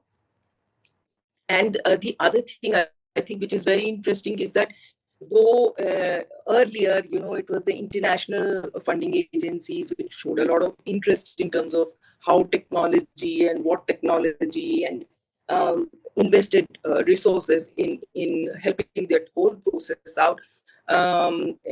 Now we have also many large technology companies supporting development solutions for development. Of course, Gates Foundation was sort of made its entry a little bit earlier, but now we have many technology companies also in there. So there is, in some sense, the resource funding resource base is also kind of diversified, and there is something more available. Governments have also become more aware and keen to now look at ICT for governance issues. So all those things have changed, and now, of course, we are in that era of where everyone is looking at AI as the big change maker, and as though of course so much has changed and connectivity infrastructure is improved and all that has happened. As Osama reminds us frequently, meaningful connectivity is still out of reach for many communities, and that challenge, I think, remains. As far as success factors for effective collaboration are concerned, I'll just say, in my experience, so many things have been mentioned, so I won't mention them again. But for me, I think the most important is between technology solution providers and the development professional. I think a meaningful communication, a continuous communication is the most essential if we are to be able to harness technology to solve some of the very sticky problems of development, especially for remote and rural communities. Impact assessment, as has been said, as Osama pointed out before, the kind of numbers that we need to look at. Even previously, I can tell you that, and you probably all know it also, that number of telecenters or number of websites or number of handheld devices never impressed anybody in the development community. It always has to do with how development outcomes are changing because of the use of technology. It is not always easy to prove the connection, but yes, it previously also it forced us to find ways to create evidence. And I think the conversation today is the kind of things that is helping us change that and to bring that evidence, very strongly into the public domain, to see how technology is very. I don't know whether even we want to, we even need to Shalini, talk about. sorry. The audio is crackling a bit. Shalini, the audio is crackling a lot now. Maybe you can share with us your remarks afterwards as a small text or a recorded message afterwards.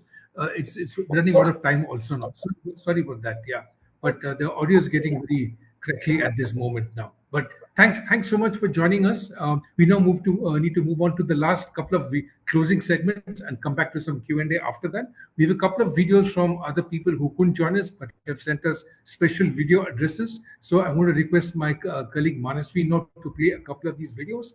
As you can see on the screen, the two people who are going to be talking to us now through video are Abdul Kayu, advisor to TRAI, and Sally Wentworth, President and CEO of the Internet Society and Internet Society Foundation. So, Manasvi, can we run through these videos and then we can come back to the last final discussion? Thanks.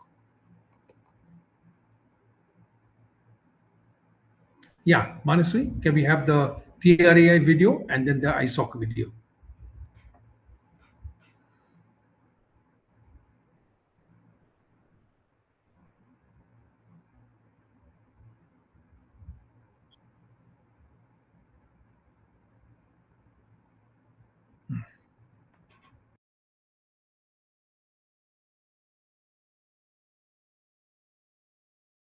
Yeah, let's have the audio on this one.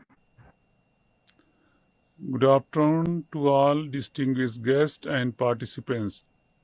The theme from connectivity to capability building inclusive digital society perfectly reflects India's digital transformation journey.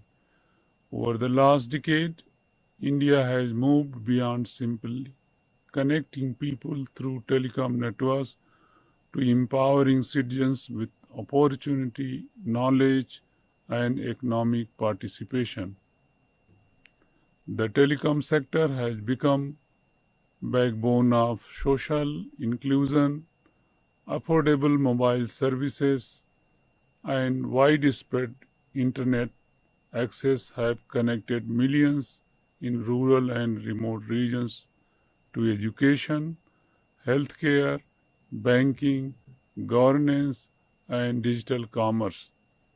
Today, a farmer can assess market prices on a smartphone, a student can attend online classes, and a small entrepreneur can reach customers across the country through digital platforms.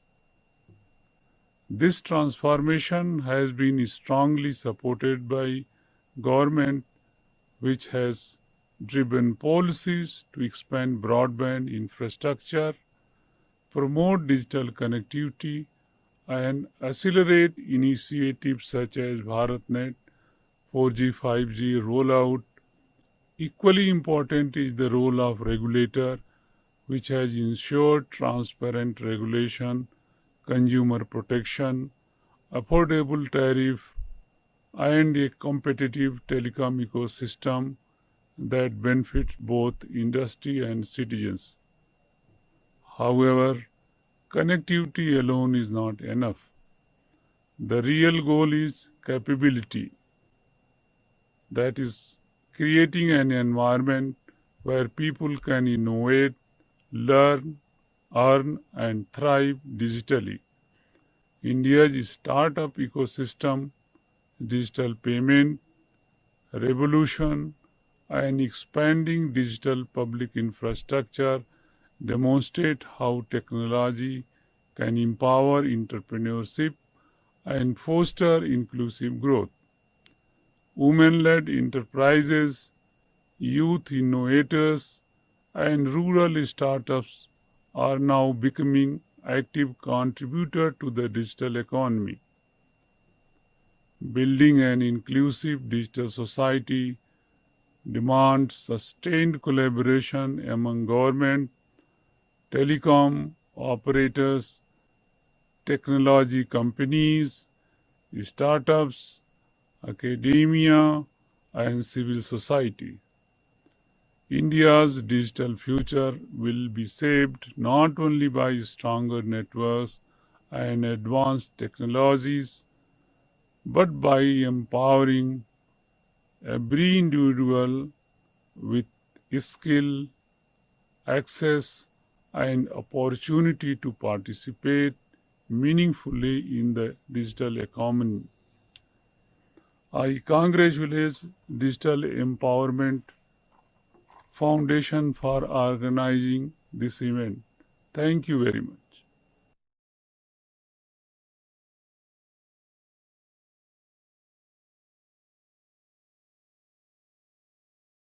Then you have completed your sentence without. Then you're muted.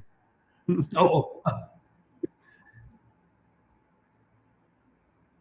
This is an address from Sally Wentworth. Hello, I'm Sally Wentworth, President and CEO of the Internet Society and the Internet Society Foundation. The Internet Society's vision is that the Internet is for everyone.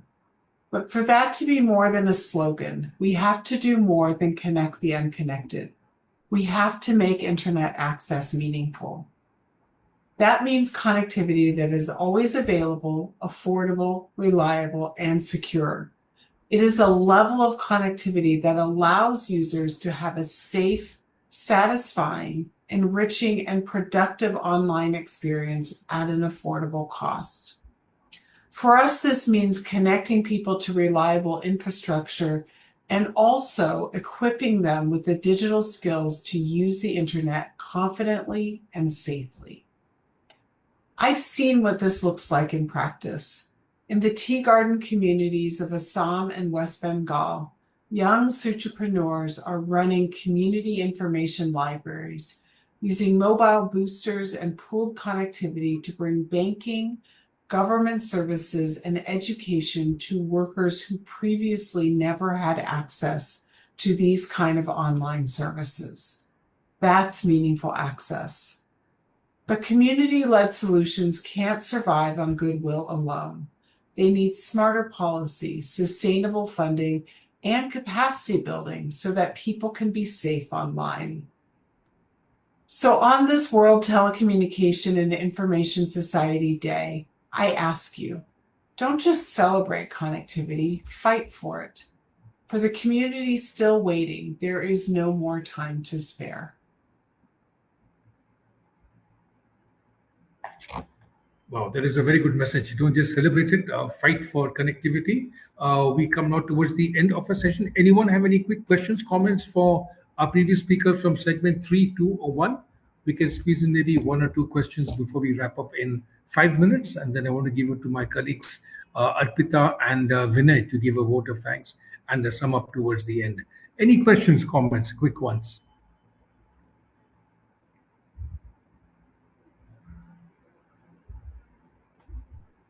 If not, let me just share some of my takeaways from this whole discussion. I would say if I had to summarize the whole thing, it would be in the 3 E's, which is empathy. We all need to have some more empathy for those who are unconnected and disconnected, underserved, and so on. More education on what's possible with technology, not just keep up with the latest technology, but go ahead of the technology, as many of the speakers just mentioned. And finally, engagement. We need to engage much deeper with each of us, with all our stakeholders, with the broader ecosystem, and then see what we can do for each one of them. So with that, I want to hand over to my colleagues, Arpita and Vinay, for the concluding remarks. Arpita, any comments?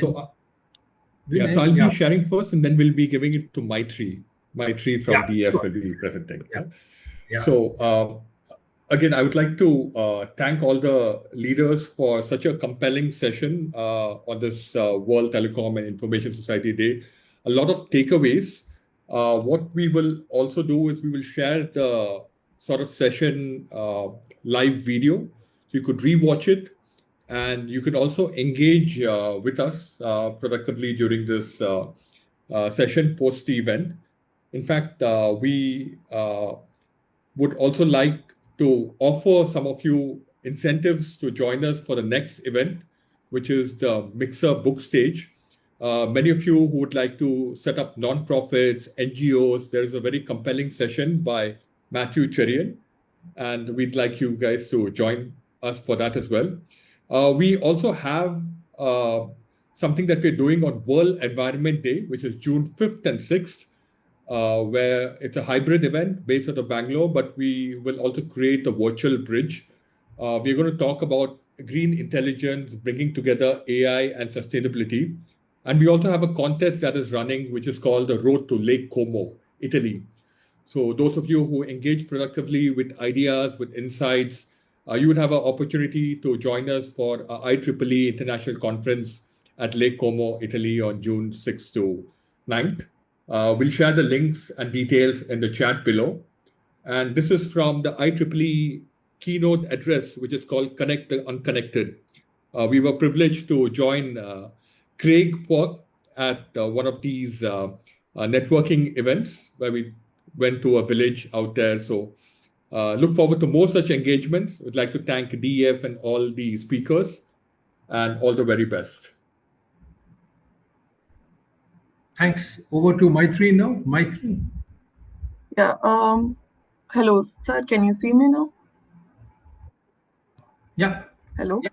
Okay. Thank you. Thank you, Madan sir and Vinay. Hello, everyone. My name is Maitri. I'm from Digital Empowerment Foundation. First of all, thank you so much, everyone, for joining and making time for this important conversation. Sonia mentioned a really important point. We are all here because we care. I also learned a lot from the dialogue.